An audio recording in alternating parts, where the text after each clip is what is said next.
All right, everybody. Our interview this week is with multi-hyphenate Douglas Lyons, writer, actor, teacher, composer, lyricist, producer. He wrote Chicken and Biscuits, amazing. He was most recently in the Tony-nominated, Tony-winning revival of Parade, awesome as Riley.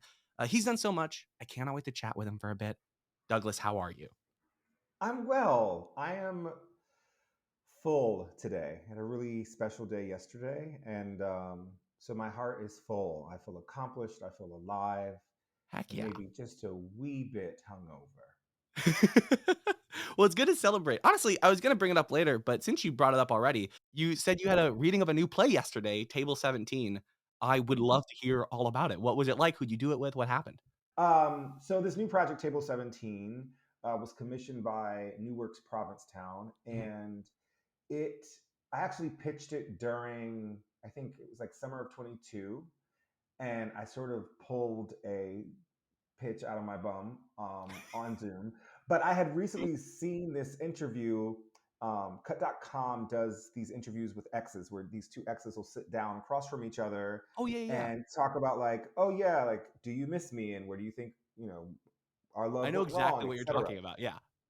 So I basically turned that into a play. That's so And cool.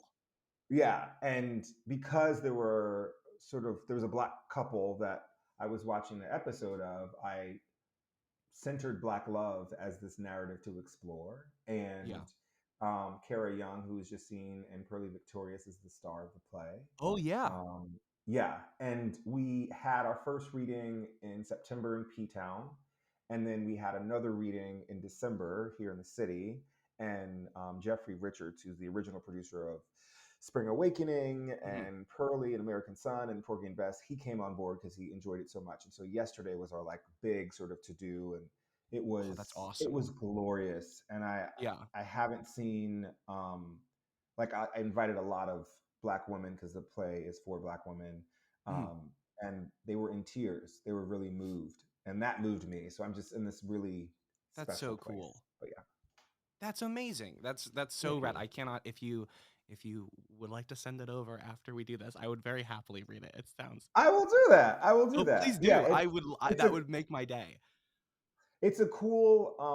The device is a mixture of like if stand up um, sort of met your like typical 2 3 hander, Yeah. um, and how a rom-com also fits into that, right? I So it's yeah, I using many different devices, which I'm excited about.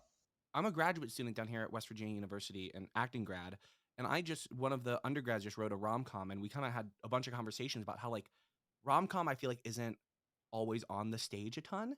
So I love when playwrights, like, take elements of it and put it into theater because it's something that I feel like is so nostalgic and also is, like, maybe an untapped kind of thing in the theater industry still. Well, it used to be like Jeffrey was saying back in the 60s, you had like Sweet Charity, you had all of these Mhm.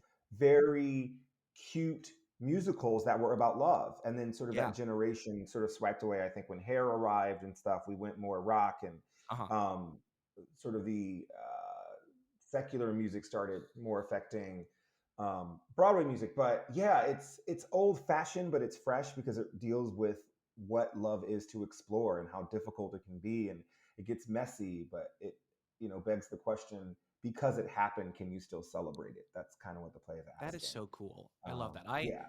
So I cannot wait to give it a read. I'm so pumped. awesome. I love all your stuff. I remember reading Chicken and Biscuits for the first time and losing my mind, and I can't wait to talk about that. But the most when I was doing research to talk to you, I learned Uh-huh. something about you that made me lose my mind. You wrote on the Apple TV reboot of Fraggle Rock, I did. I which did. is I crazy. did. I grew up on Fraggle Rock. All the Jim Henson stuff was like my favorite stuff in the world. So I was wondering, what's it like? I feel like you've worked on so many different types of projects. What's it like to write for such a reboot of such an I think an infamous piece of media. Then on top of that, like doing something within the puppetry realm. It's such a new device that like you don't see a lot in theater. Is there what was the process of all that like and how's it been? I know you guys just got renewed for season 2, so that's so exciting. Yeah, we actually season 2 is airing Oh, season 2's March airing right 29th. now. Yeah, March 29th at the end of the month. It's Oh, airing. that's so exciting. So it sort of fell into my lap through my friend Johnny Tartaglia, who's the original Princeton Rod and Avenue Mhm. Q. we were talking about another project, and he was like, you know, we're doing. Would you be interested? This is during the pandemic. This is Yeah. like April, May of 2020. I'm sitting in my room, being like, the world's on fire. Are we going to survive? And the conversation came up, and then they sent over my samples, and I had a meeting with the showrunners, Matt and Alex, and then the final one with someone from Henson, and Yeah. we got the call, and I was nervous, so nervous being in the writer's room because I was the only one on the East Coast because it was over Zoom. And Really? it was my debut, if you will, you know, as a writer. Yeah. And the room and one of the original writers, Jocelyn Stevenson, was so pure and so kind. And she was like, oh, the original Fraggle Rock had rappers and poets and writers. And she's like, Mhm. playwrights, you are supposed to be here. This is supposed to be your first TV job. So that sort of Yeah. put me at ease. And yeah, it's been magical sort of learning the language of the world because it's not your typical like Jim Henson. They created their own sort of Fraggleistic world where like Yeah. Fraggles are not humans, like the way they speak are not the same way, like their expressions Mhm. and their reactions. Now, the stories very much emulate the human experience, Yeah. but the way it's communicated is through a language they created. And so tapping into that legacy and being responsible for it while also honoring my voice as an artist was the exercise. And it's been the joy of my life. I We I was did. gonna say, especially for someone who's such a multi hyphenate and does so much stuff, Fraggle Rock. I mean, being a super nerd about Jim Henson, like it's such a animated shows already can do so much, but Jim Henson Project, especially Fraggle Rock, have such a versatile aspect of like what you can do musically and what you can do story wise and the different elements and devices you can use in the show. It must be so fun and creative to work on like pieces like that. It must be a blast. Yeah, and what's really cool, season one, Ethan Pachar and me, my writing partner, we wrote a song called "Put It All Together" in season one as well. So it has really changed my life and my belief in myself as a writer because I had never worked in television.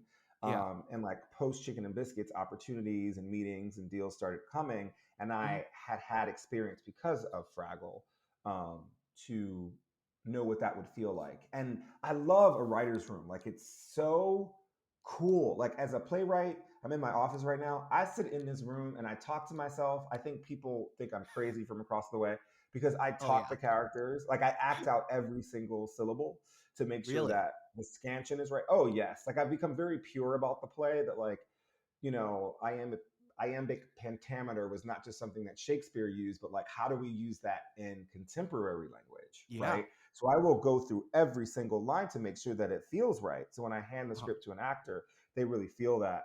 Um, so yeah, I've just learned so much from the structure of, you know, writing a TV half hour because that's different than a play, A right? thousand But in a percent. writer's room, if an idea like feels like, oh no, that's not it, it might spark something else from someone else. Then it goes, oh my god, and you know, we're ping ponging ideas, and then we land on something that we really feel good about. But you Yeah. have 8, 9 minds thinking about this one moment instead of just you, and you're not lonely, right? You It's a have a really group of people to figure collaborative it out. environment, which I feel like Yes. as writers you don't get a ton.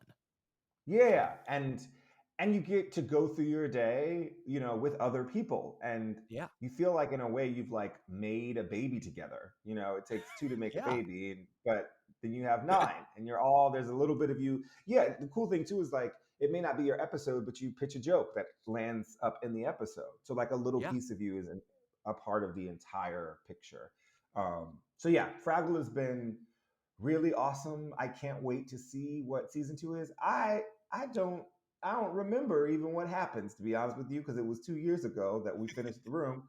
So I'm going to Yeah. be as surprised as you are I when cannot it wait. airs. It's gonna Yeah. be an absolute you kind of hit on it a little bit when you were talking about scansion and speaking out the words. I wanted to talk about how you are such a multi hyphenate, and I can't wait to talk about a bunch of other stuff. But you are a very much experienced professional, great actor. I actually saw you in Parade. You're wonderful.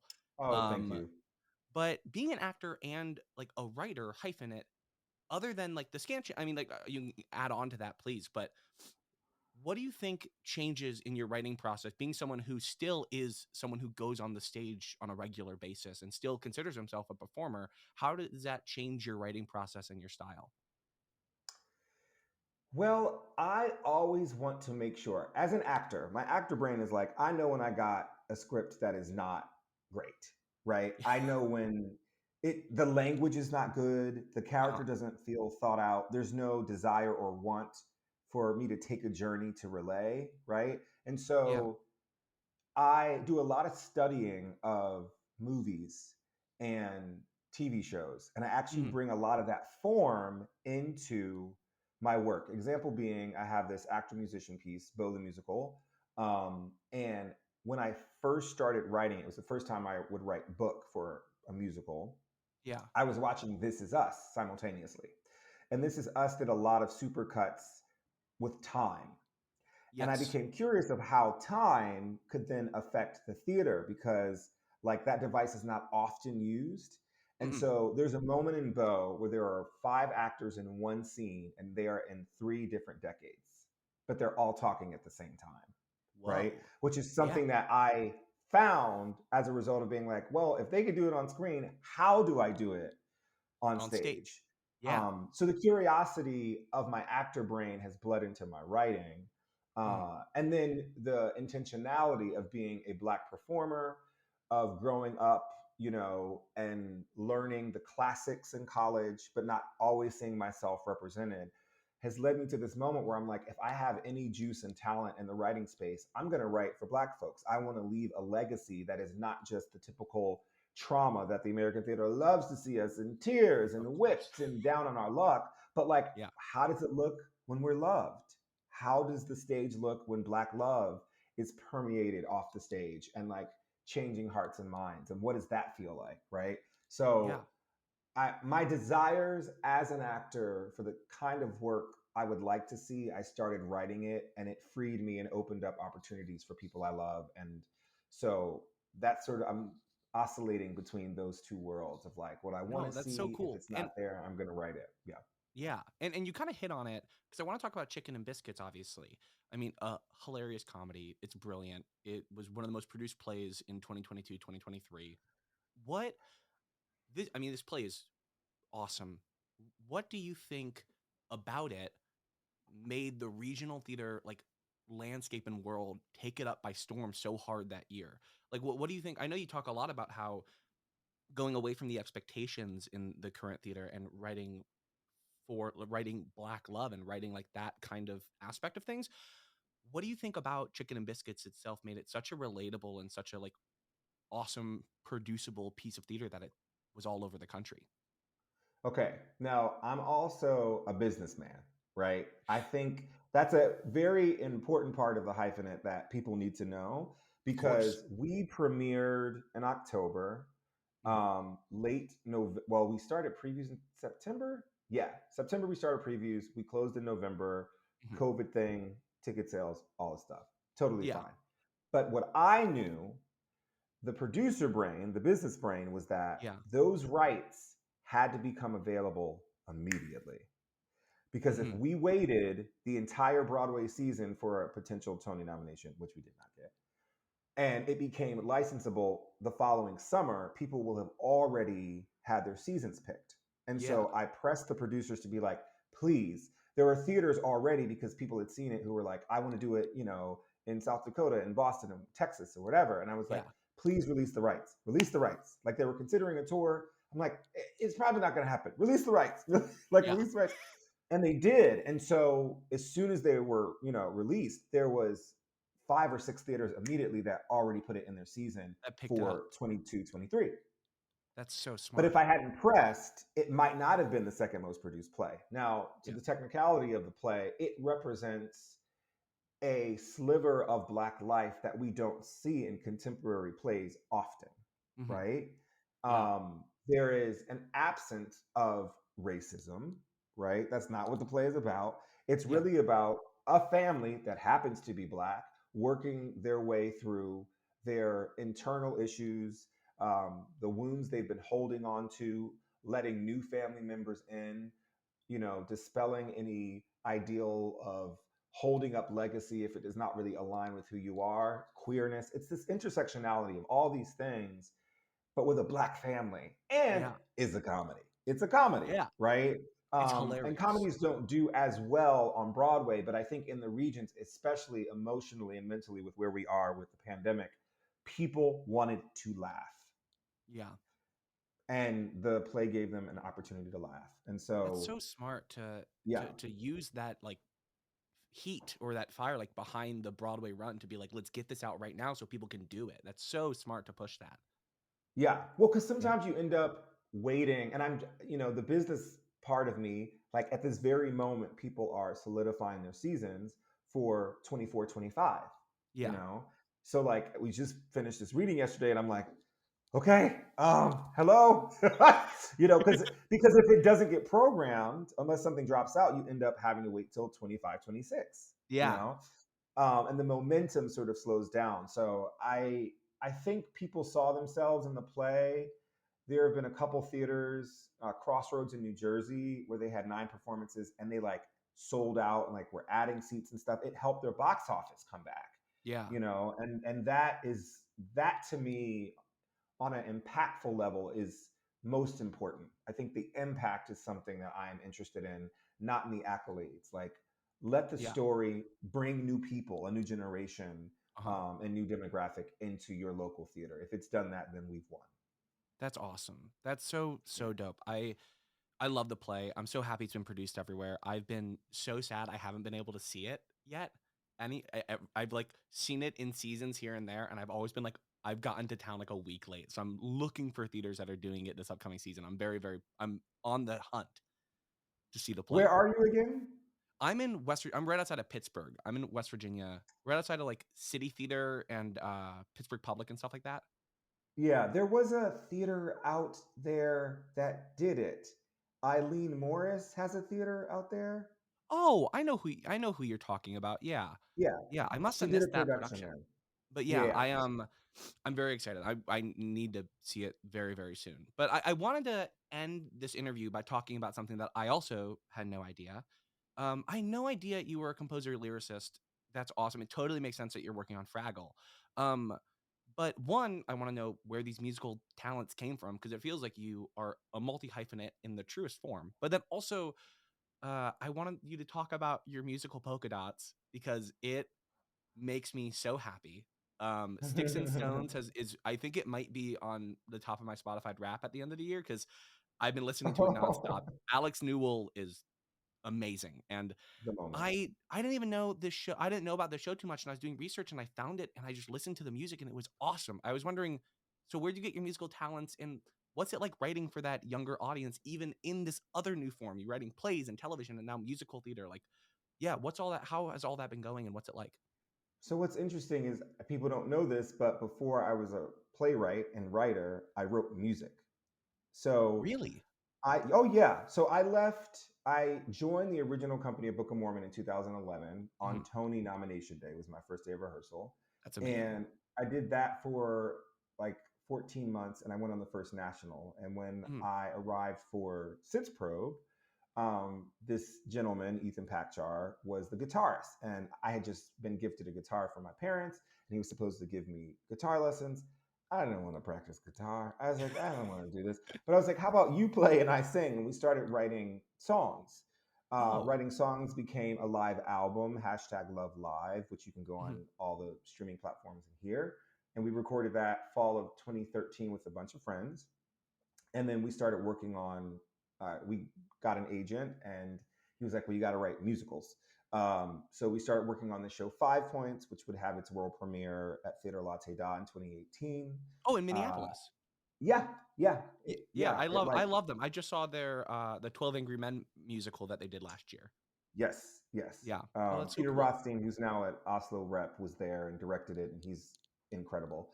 Awesome. But 5 Points was our first project that we worked on, and before 5 Points premiered, I had this idea of Polka Dots, which is based on the Little Rock Nine and Ruby Bridges, and the Mhm. strength of the curiosity of kids and like defying rules, Yeah. racial segregation, and how you weren't allowed to drink from the same water fountain, right? Yeah. Um, and this little polka dot girl goes and has a taste of water from the square sprinkler and learns that the Yeah. water is the same, you know? So I don't play anything. I sing and Yeah. write lyrics. And in pop music, they call it top line, but Ethan is an incredible guitarist and composer. Mhm. And then on Polka Dots, I did it with Melvin Tunstall, who was the swing in Beautiful. Polka Dots was written backstage at Beautiful, the karaoke musical, by the way. Really? Oh yeah. So there would be moments before the show where like Mel and I would meet about something. He would be writing, I'd be on stage. I'd come back, we'd be talking about, it, you know. And our friend Greg Borofsky, who has this musical Mandela, the musical, Mhm. co-wrote the music with me on that particular project. And yeah, and then Polka Dots had a reading in August of 2015, and spring of 2016 we had our first production at Iverington Playhouse, but also Carnegie Mellon did a production, and then it like Mhm. went into licensing, and Atlantic Theater Company did a production that won the Off Broadway Alliance in 2018. Wow.